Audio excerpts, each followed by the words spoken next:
ramo das matérias na geografia é muito importante. Então tem que prestar atenção nos detalhes, nos conceitos que vão ser importantes para o resto da vida. São conceitos do dia a dia. Então, bora lá. Então, para iniciar a conversa, o que é a cartografia? Então, uma definição de cartografia, a gente tem o quê? Que é um conjunto de técnicas para a confecção de mapas. Então, essa é uma das definições. É dependente de tecnologia. Quanto mais tecnologia, mais precisão você vai ter no mapa.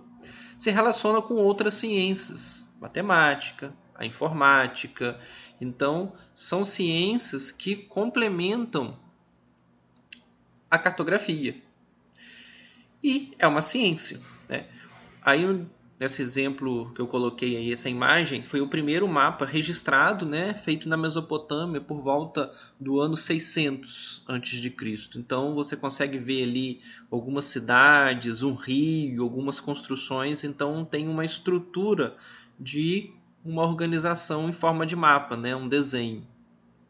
Continuando. Então, o que é um mapa? Né? Se a cartografia é a ciência que faz a confecção de mapas, o que seria um mapa? Como definição, eu coloquei: o mapa é uma representação gráfica no espaço geográfico ou de parte dele, traçada em escala reduzida desde uma perspectiva vertical. O mapa é como se você estivesse olhando o planeta por cima, como se você estivesse numa estação espacial olhando a Terra. Né? Mas não tão alto, porque a gente não ia conseguir ver os detalhes. A escala é reduzida porque se você deixar na escala real, não cabe no papel. E é uma construção feita com tecnologias.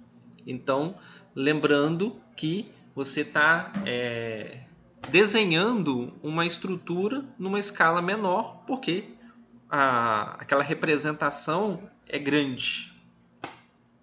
Continuando. Então, para que serve um mapa? Quais são as serventias de um mapa? Tem algumas coisas. Serve para nos ajudar a compreender melhor o mundo em que vivemos e como as sociedades deixam suas marcas no espaço ao longo do tempo. 2. Utilizado para localizar lugares de acordo com as coordenadas geográficas. 3. Identificar e seguir um itinerário, né? Um caminho, tipo Uber. Mostrar uma paisagem de determinada área. 4. E por fim, transmitir as mais variadas informações. Isso aí são algumas coisas que o mapa pode ter utilidade. Do lado aí você tem um mapa, né, do Brasil. Você tem um título dele, lá, densidade demográfica. Você pode acompanhar aqui que tem um título. E ele apresenta, lembrando que um mapa é um texto, é uma forma de texto. Então o mapa você tem que fazer uma leitura. Então, em todo mapa que for pegar, tem que analisar algumas coisas. Primeiro, tá aqui, ó, a orientação, né? A Rosa dos Ventos. Se tem a orientação, ela pode vir assim, né? Igual a Rosa dos Ventos, ou pode ser ter só a indicação do norte, também já está valendo, porque tendo o norte indicado, a gente consegue traçar os outros pontos cardeais. Uma escala, né? Aqui é uma escala, né? A escala vai ser o tamanho que essa figura foi reduzida para caber no papel.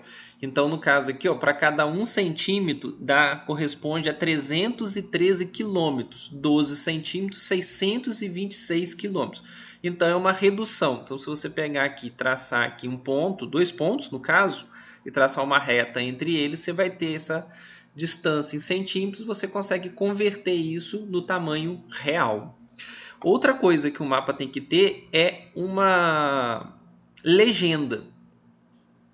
Nem todo mapa tem, mas a legenda ela ajuda a gente a entender o que está sendo proposto, né, de informações. A legenda é muito importante. Ali no caso, a gente tem os habitantes por quilômetros quadrados. Varia de menos de 1 habitante por quilômetro quadrado até mais de 100 habitantes por quilômetro quadrado. Então, esse aí é um mapa da densidade do Brasil. Ou seja, quanto mais escuro for a localidade, e que no Brasil se concentra basicamente no litoral, né? A ocupação do Brasil ela fica no litoral, devido à nossa colonização. E são os locais onde nós vamos ter as cidades e as capitais com os tons mais escuros, né? Então esses tons mais escuros aqui no sudeste e no nordeste, né, que vai ter as maiores concentrações populacionais. As cores mais claras são menos pessoas por quilômetro quadrado, e aqui na Amazônia você vai ter praticamente um vazio demográfico devido à floresta amazônica. Então aqui você tem a área do Brasil onde tem menos ocupação. Esses são os detalhes que têm que ser observados. Vamos seguir. Então, o que o mapa nos permite? Os mapas nos permitem conhecer melhor uma área, um país, um estado, uma cidade ou qualquer outra região. A partir de sua análise é possível a compreensão do espaço geográfico e suas alterações, assim como das relações sociais entre os seres humanos. Tudo a gente pode ler em um mapa. Então, presta atenção. Então, seguindo com o desenvolvimento da cartografia, a gente tem aí dois exemplos de mapas. Um primeiro, um mapa grego, né, que traçava... você tinha a localização da Europa, da Ásia e da Líbia, né? A África não é nem desenhada. Você tem ainda um mapa rústico, quase que uma terra plana, né? Então, uns detalhes bem arcaicos. O segundo mapa à direita do vídeo, você vai ter um mapa do período medieval, onde você tem um mapa baseado nas informações bíblicas. Então é um mapa também que não tem muitas informações reais. Ele é um mapa quase ficcional, né? Se você abrisse um livro de ficção, tipo um Tolkien da vida, você vai ter um mapa lá desenhado. Isso aí seria basicamente um mapa de ficção, né? Você tem ali um mar vermelho, né? Que é um mar tradicional nas histórias bíblicas, né? Onde foram atravessados, né? As pessoas atravessaram fugindo do Egito, mas é um mapa muito rústico que não ajuda em nada também. Esse aqui já é um mapa do século XIV, meados do século XIV, início do século XV, onde você já vai ter aí um traçado mais ajustado, você vai ter uma África mais desenhada, você vai ter uma porção ali das Américas, né, já também sendo desenhado, um pedaço do Brasil. Então você tem um mapa aí quase seguindo uma estrutura do que é o planeta Terra.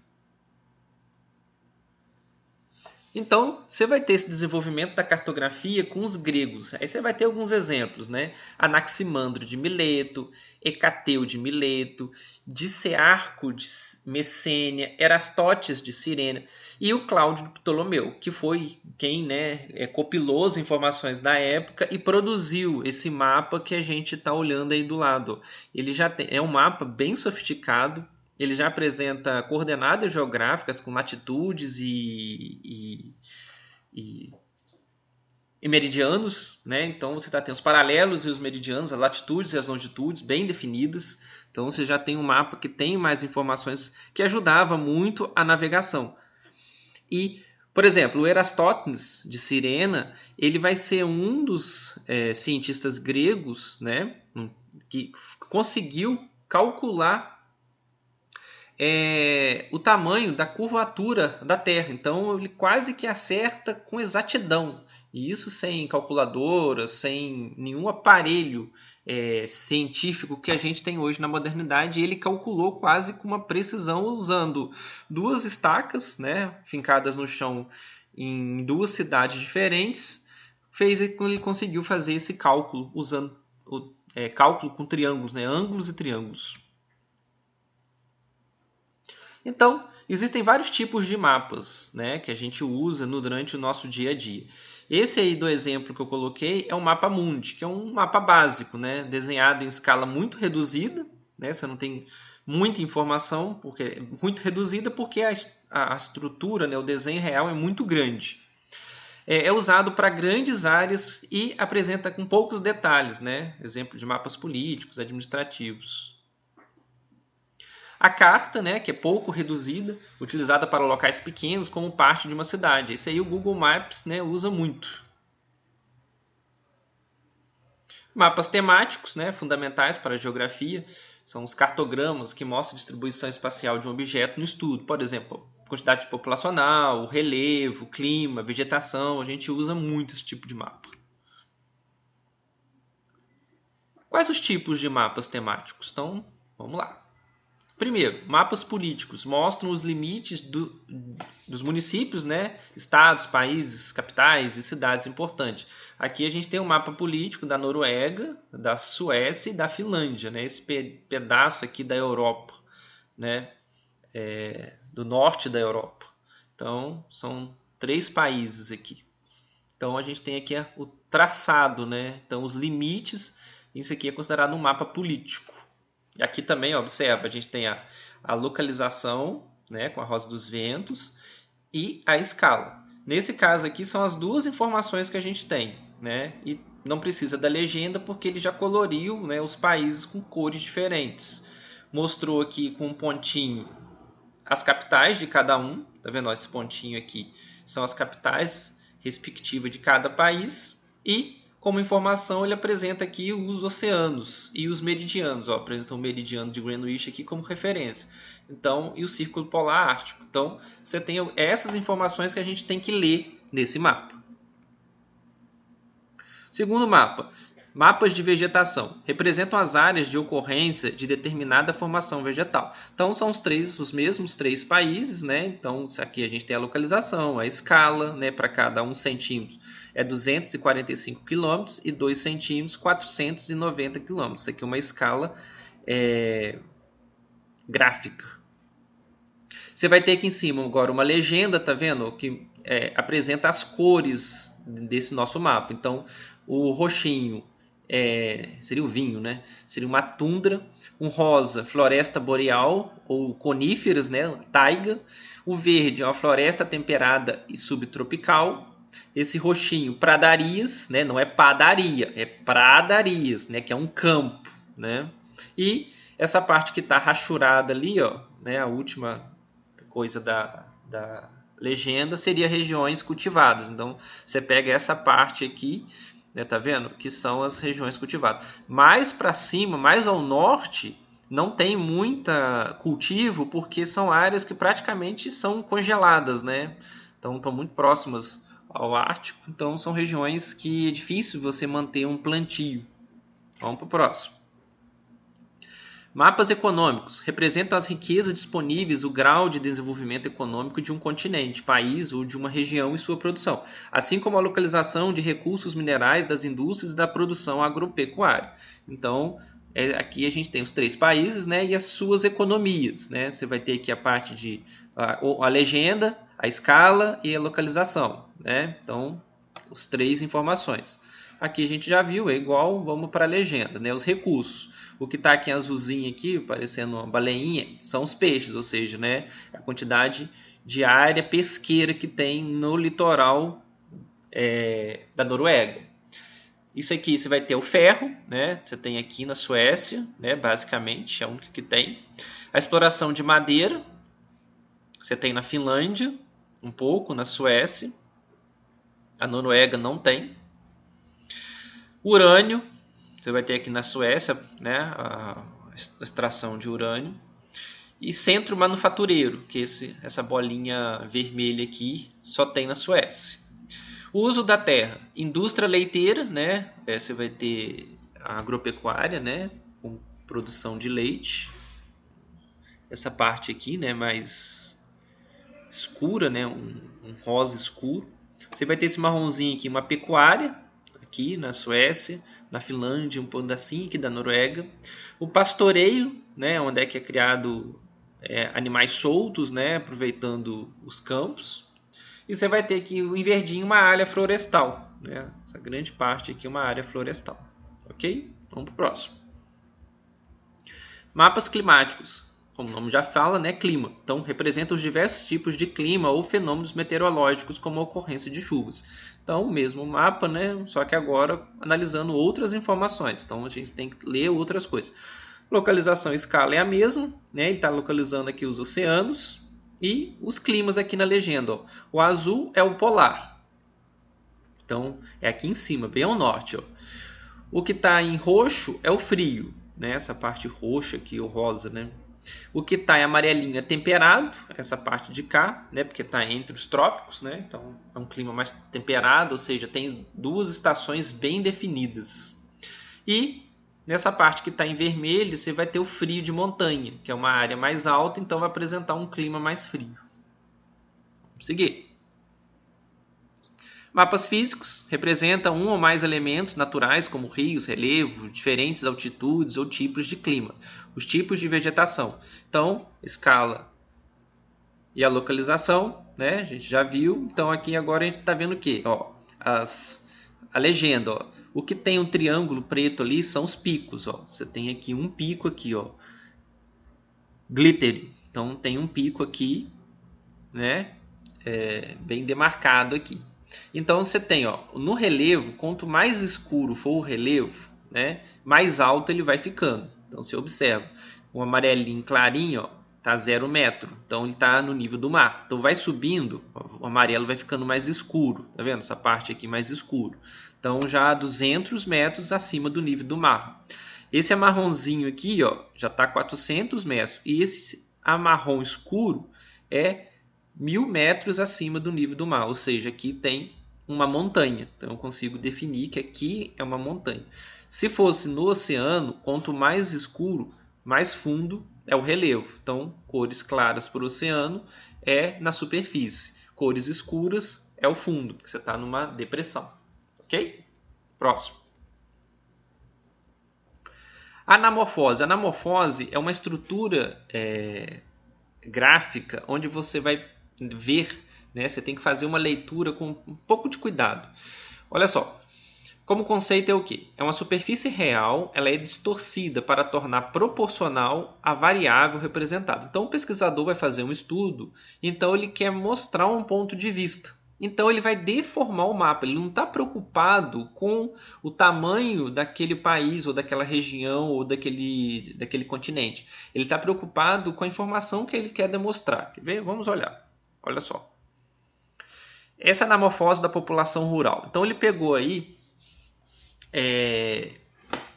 qual que é a população rural de cada país. Então ele vai inchando, né, inflando esse país, ou ele vai murchando o país. Quanto mais população rural tem o país, mais inchado ele fica. E, consequentemente, os países que têm maior população rural são os países, vamos dizer assim, subdesenvolvido ou em desenvolvimento. Os países desenvolvidos são os países que apresentam uma baixa população rural. Então você pega aqui, tipo a Índia, né? A China. Então são países que têm grandes populações rurais. Lembrando que a Índia em 2023 é a maior população mundial, né? Eles passaram a população da China. Olha, por exemplo, você pega aqui os Estados Unidos, o próprio Brasil aqui na América Latina, eles são bem murchinhos. A nossa população rural ela é menor do que a população urbana. A nossa população urbana é maior. Então tem cores aqui na legenda que a gente pode olhar. Ó. O que está amarelinho aqui é a América do Sul e Central. Né? Ele pegou aqui a América Latina. O que está em roxo é a América do Norte. América anglo-saxônica.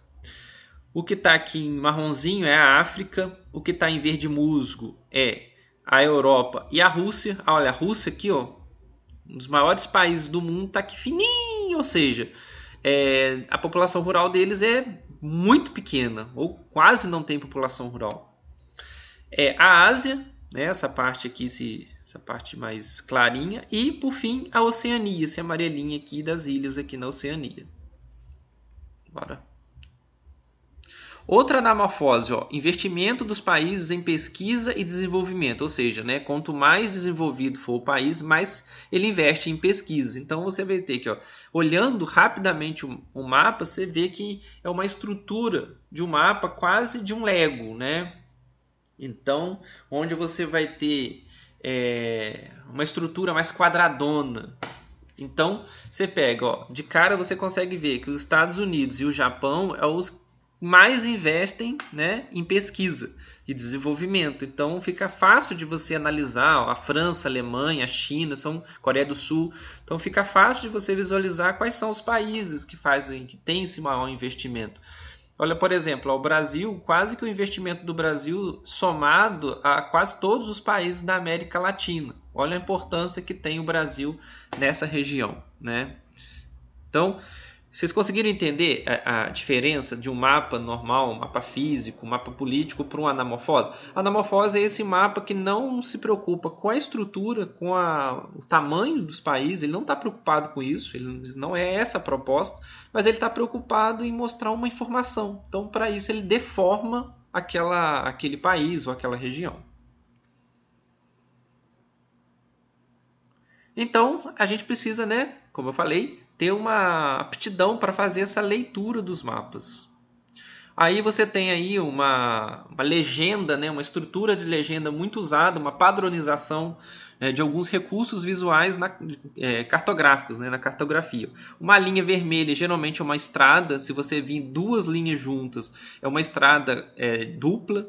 Uma linha com traçados, né, é uma estrada de ferro. Uma linha azul mais sinuosa, sem ser reta, pode ser um rio. Um pontinho preto, um círculo branco, é uma capital do estado. Um pontinho preto com um branco, com um traçado mais largo, cidade com mais de 200 mil habitantes. Só um pontinho preto é cidade de 20 mil a 200 mil habitantes. Um pontinho preto menor, cidade entre 10 mil a 20 mil habitantes. Aí você vai ter, um aviãozinho para simbolizar que ali tem um porto, um barquinho, um aviãozinho para o aeroporto, um barquinho para o porto, esses tecidos empilhados, quer falar que tem ali uma indústria têxtil, né, uma indústria de tecido, igual tem aqui em Juiz de Fora. Então você vai ter essa definição. Uma engrenagem para falar que tem uma indústria mecânica. Ali você tem aqui um símbolozinho da cana para falar que tem a produção de cana de açúcar. Aqui você tem a soja. O minério de ferro tem essa barrinha. Aqui você tem embaixo aqui você tem essa tipo uma florzinha preta que é o minério de manganês e esse triângulozinho parecendo uma torre que é a produção de petróleo. Então esses aí são alguns exemplos. Podem ter outros, né? O próprio cartógrafo que está elaborando o mapa ou quem está fazendo aquela estrutura pode colocar outros elementos para ajudar na compreensão, mas você tem alguns aí que podem ser como padrão.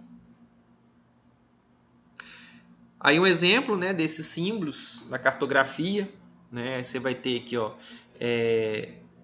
esse quadradinho aqui, esse retângulo, né, é marronzinho, falando da área urbana, né, esse pedacinho aqui de Salvador, ou seja, uma área populosa, urbana.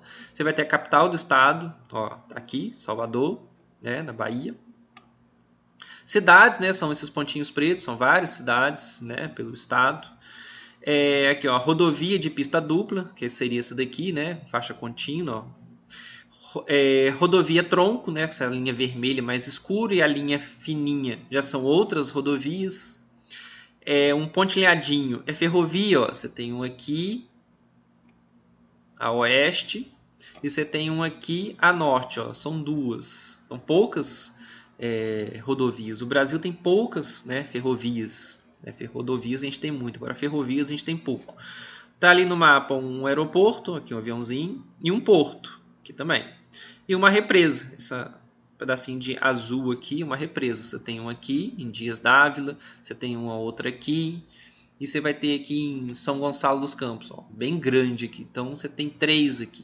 As linhas azuis ele não colocou ali no mapa, mas são rios, tá vendo? As linhas azuis aqui são rios.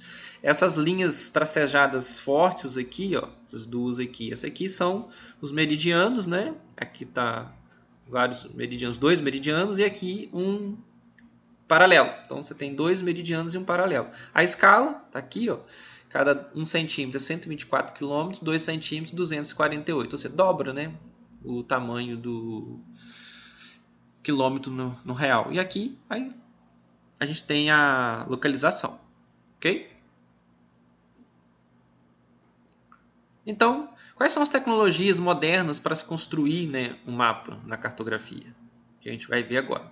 A gente tem, por exemplo, o sensoriamento remoto, né, que é basicamente o que? É um método que envolve qualquer técnica por meio do qual possamos identificar características de um terreno à distância, sendo as principais o aerofotogrametria e as imagens de satélite. e as imagens de radar. Então, as imagens de radar, você coloca um radar no avião e ele vai fazendo essas imagens, né, ou uma câmera. Então, ele vai fazer várias imagens da superfície. Foi muito usada esse método para a gente fazer um mapeamento da floresta amazônica.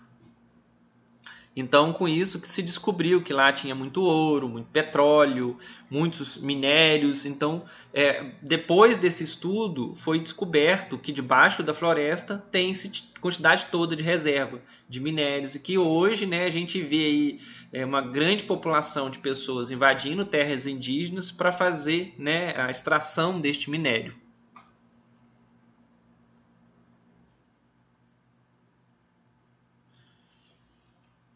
A gente tem ainda a aerofotogrametria, né, que é esse uso de câmeras nos aviões. Estereoscópio, né, que é para fazer também esse tipo de imagem. E o teodolito. O teodolito é usado muito em obras, né, para poder... Você bate duas imagens, você consegue traçar com essas imagens o relevo de uma pequena região. Então, atende uma região pequena. Então, continuando. A gente tem linhas. Então, as linhas no mapa, ela tem vários tipos. As linhas no mapa, elas são chamadas de isolinhas. A gente vai ter as isobaras, né, que são as linhas que são ligadas à pressão atmosféricas. Você vai ter isotermas, que são as linhas, né, que apresentam a mesma temperatura média. Você vai ter as isoetas, que são os níveis de chuva, que são gráficos de chuva. A gente vai ver muito isso em climatologia. E temos também as curvas de nível. As curvas de nível são muito interessantes, porque ela vai definir o relevo. Então, como é que eu vou traçar um relevo de uma montanha no papel 2D, né? A montanha é tridimensional. Então, eu vou fatiar o relevo. Então, para cada fatia, eu vou colocar essa fatia no mapa. Então, eu vou ter ele no mapa saindo de zero, né, que é a altitude a nível do mar, subindo a maior altitude do desenho, da figura que eu quero representar. Aí, no caso aí, a gente tem um pedaço do Rio de Janeiro, né, que seria ali o Pão de Açúcar. Então, você consegue ver o traçado. Esse pico mais alto, quanto mais alto for o relevo, mais vermelho ele vai ficando, né? Vai ficando um tom mais escuro. Então, você consegue ver, vai saindo de 0, 50, 100, 150. Então, vai estar subindo, tá vendo? Que a medida vai subindo até chegar no topo, que é 350 metros acima do nível do mar. Então, tem essa altitude, né, esse pico. Tem uma barriguinha ali que você consegue observar nessa topografia e um outro morrinho, né, que é um pouco menor, a altura maior dele é 200 metros acima do nível do mar. Então, tudo isso a gente consegue analisar no gráfico. Então, a altimetria, né, ela está ligado esse desenho quando for ligado aos continentes. Se você estiver vendo um relevo dos oceanos, aí é chamado de batimetria. E esse estudo aí é chamado de perfil topográfico, né, que a gente está analisando esse estudo do relevo. Então, o que seria curvas de nível, né? Lembrando que está ligado à altitude, né, à altura. Não confundir com latitude, que são conceitos diferentes, né? Perfil topográfico é uma representação gráfica de corte vertical de um terreno, com base nas curvas de nível a partir da observação detalhada da variação do relevo, como falei anteriormente. Só para a gente definir, né? Então, a escala é muito importante no mapa. Então, o que seria essa escala? A escala é a relação matemática, né? A proporção entre o que está no real e o que vai ser colocado no desenho. Então, mostra quantas vezes o real foi reduzido na representação, porque o real não cabe no papel. Então, o que você vai ter de escala, um exemplo que está logo abaixo é uma escala gráfica, né? É o que a gente viu nos mapas até agora, né? Que é aquele desenhozinho mostrando os centímetros. No caso aí a gente tem duas escalas, para cada centímetro ali, o primeiro ali corresponde 3 quilômetros, o primeiro centímetro 3 quilômetros, o segundo centímetro, 2 centímetros, 6 quilômetros, então 3 centímetros, 9 quilômetros. Ou seja, cada 3 centímetros no mapa corresponde a 9 quilômetros no real. Embaixo é a mesma coisa, só que um tipo diferente de desenhar a escala gráfica. Outro tipo de escala é a escala numérica, né, que ela vem representada da seguinte forma. Ó, você vai ler da seguinte forma. 1 por 1.500.000 centímetros. Então, você vai ter ali, para cada 1 centímetro no mapa, corresponde a 1.500.000 centímetros no real. Ou você pode converter esse 1.500.000 centímetros para quilômetros. Então, essa conversão a gente usa muito. Então, olha só, observa, uma escala grande, né, para mapas menores, né, mapa menos reduzido, abrange uma área menor com mais detalhes. E uma escala pequena, o mapa é mais reduzido, abrange uma área maior com menos detalhes. Então, se a escala é grande, ela tem mais detalhes e uma área menor. E se a escala é pequena, ela vai ter uma área maior com menos detalhes. Ela é inversamente proporcional. Tem que prestar atenção nesse detalhe. É importante. Então, tem um exercício aí para resolver. Você pausa o vídeo, dá uma olhada. Então, ali ele está pedindo para você converter, né, qual que é o tamanho real entre dois pontos. Aí ele tem ter atenção às unidades métricas, né, que você vai ter que fazer essa conversão, né, aquela régua de conversão. É normal o mapa em centímetros e a resposta ser em quilômetros. Fazer uma regra de 3 simples. Suponha que uma escala cartográfica do mapa seja de 1 para 50.000, né? E a distância entre os dois pontos no real no mapa, na realidade, é 4 centímetros. Qual a distância real entre os dois pontos? Sabe-se que esse D maiúsculo aí igual a E vezes D, o que é? O D maiúsculo é a distância real, o E maiúsculo é a escala vezes o D. Então você vai colocar, né, 1 centímetro para 50.000 centímetros. Você coloca embaixo do 1, que é 4 centímetros, que ele deu, né? E embaixo do 5.000, que é a distância que a gente quer saber, é x. Então, você vai fazer uma conta multiplicação cruzada. Então, 1 multiplica o x e o 5 multiplica o 4 multiplica os 50.000. Então, vai ficar x, que é igual a 50.000 vezes 4. 50.000 vezes 4 vai dar 200.000 centímetros. Convertendo isso aí para quilômetros, vai dar 2 quilômetros. Ok? Avançando. Aí você tem um exemplo, né, de uma escala saindo de uma escala pequena, né? Quanto maior é o número ali, ó, 1 para 120 milhões é uma escala pequena, porque se você imagina, é uma divisão. Então, se você pega 1, divide por uma coisa muito grande, você vai ter um número muito pequeno. É só pensar, né? Você tem um bolo, você vai dividir ele para 3 pessoas, então tem uma fatia maior. Agora, se você dividir ele para 1.000 pessoas, cada um vai ganhar uma fatia muito pequenininha, ou seja, a escala é menor. Apesar de ser um número muito grande, é o que está dividindo. Então, você tem ali menos detalhes. Ó, a escala é pequena, com menos detalhe, mas a área é maior. Então, são os mapas mundi. Então, você pega ali, né, são mapas gigantescos, né, representam o planeta Terra, ou um país. Né? Então, são mapas muito grandes, ou seja, a escala é muito pequena. Então, a gente vai caminhando para uma escala, para um aumento da escala, um país, um estado, uma cidade, ou um município, um bairro, que é uma escala grande. 1 para 10.000 é uma escala muito grande. São as escalas do Google Maps.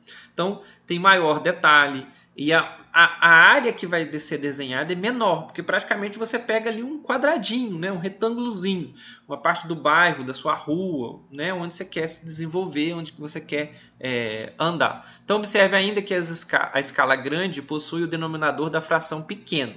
E a escala pequena tem um denominador da fração grande. Lembrando que é uma divisão.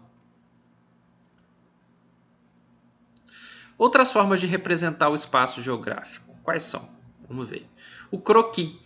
né? É um desenho produzido sem muita preocupação com a escala ou com regras cartográficas oficiais. Pretende passar uma informação imediata de algum lugar. Coloquei o exemplo aí que são aqueles panfletos de propaganda que as construtoras entregam no trânsito, né?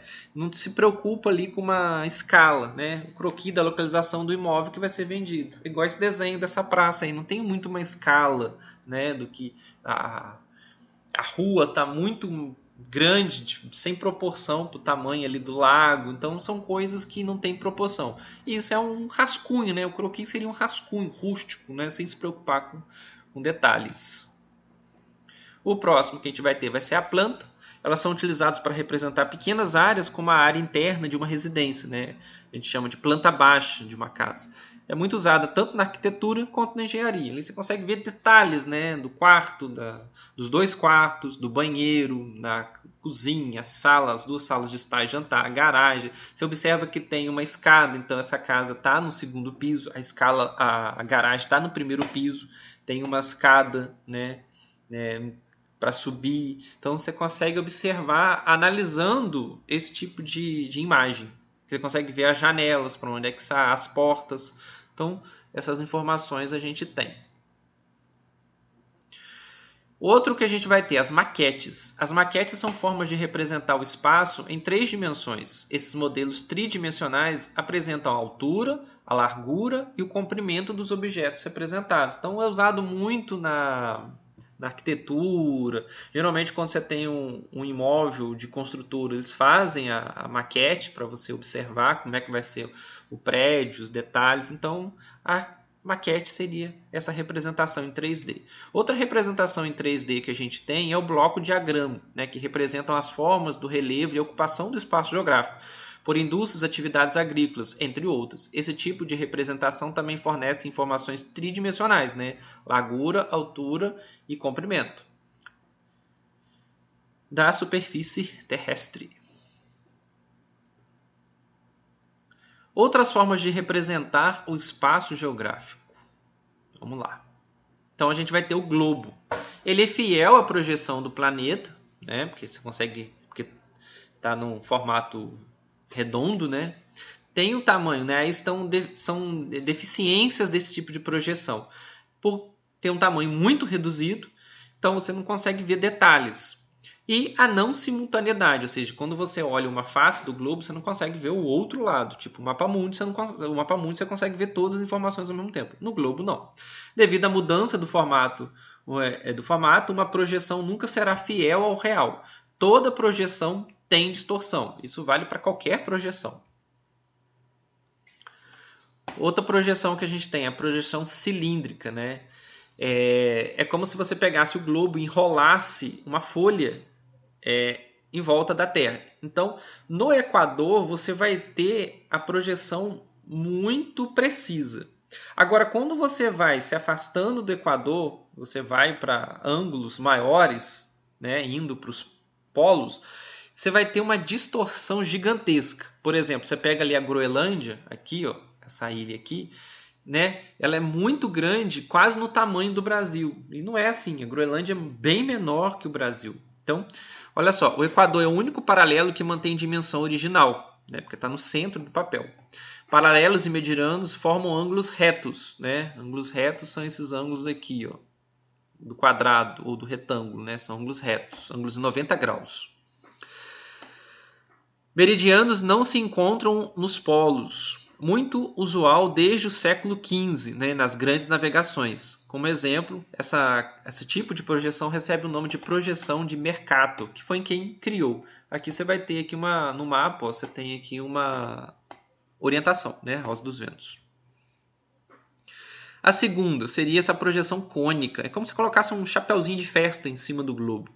Os paralelos e medianos formam ângulos retos. Não formam ângulos retos, né? Eles não estão mais riscados, né?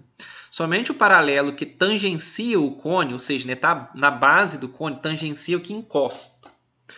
Tem uma dimensão real, usado para latitudes médias. Então, é um mapa bem de detalhes menores, né? Ele tem muitas deformações. Você vai ter aí essa projeção plana, né, é chamado de projeção plana, polar ou azimutal. É como se você passasse tinta no globo e encostasse no papel, ou seja, só naquela parte que encosta você vai ter mais detalhes. A parte que vai estar indo para as bordas, ela vai ficar sem detalhe. Ó, o ponto escolhido será o centro do mapa. Meridianos são linhas retas, né, estão saindo como os raios, né, da bicicleta. Linhas retas divergentes que partem de um mesmo ponto, o centro do mapa. Paralelos em círculos concêntricos. Você tem aqui, ó, os paralelos, né, em círculo. E você tem aqui os meridianos radiais. Esse tipo de mapa é o que é usado muito na bandeira da ONU. A bandeira da ONU usa um exemplo de uma projeção plana, polar ou azimutal.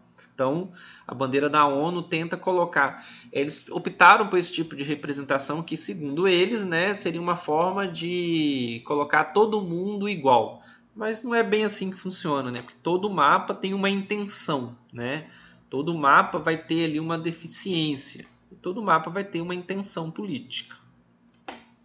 Então, algumas projeções. Ó, você vai ter essa projeção do Mercator, né, onde as formas são perfeitas, mas há distorção nas áreas, fazendo a Europa parecer maior do que realmente é. Muito importante para a navegação. Né? No século XV, XVI, foi muito usado esse tipo de mapa. As cartas náuticas, porque ele mantém a estrutura, né, dos oceanos bem próximo ao que é. Chamada de projeção conforme, né, porque tem as formas perfeitas, né, então conforme. Segundo tipo, equivalente. É uma projeção de Peters, foi feita durante a Guerra Fria e questionava, né, aquela projeção do Mercator, né, a visão adotada, e propõe uma nova forma. Na projeção de Peters, ele distorce as formas a fim de criar uma proporcionalidade. Então ele vai mexer na forma, então ele vai esticar os países para ficar numa proporção. Então você vai ter uma América Latina esticada, você vai ter uma África esticada, para ter uma proporção, tirar um pouco dessa deficiência, né, das bordas. A proporcionalidade na área de cada continente é chamada de projeção equivalente. Né? Equivalente, equi de igual, né? Valente, né? Então estruturas iguais, pois mantém a equivalência das áreas. Equidistantes, né? A projeção representada com maior fidelidade às distâncias. Por isso, e muito utilizada para definir rotas aéreas e marítimas. No entanto, ela distorce as formas e as áreas. As projeções planas ou azimutais também são consideradas equidistantes. É um exemplo de projeção equidistante. Arbitrária ou afilática, criada para reduzir distorções da projeção cilíndrica, paralelos retos e meridianos curvos. Apresenta formato elíptico, tem área proporcional à esfera terrestre. Zonas centrais com grande exatidão, tanto em área quanto em contorno, mais usada nos átomos atuais. Então essa é uma representação mais usada ultimamente.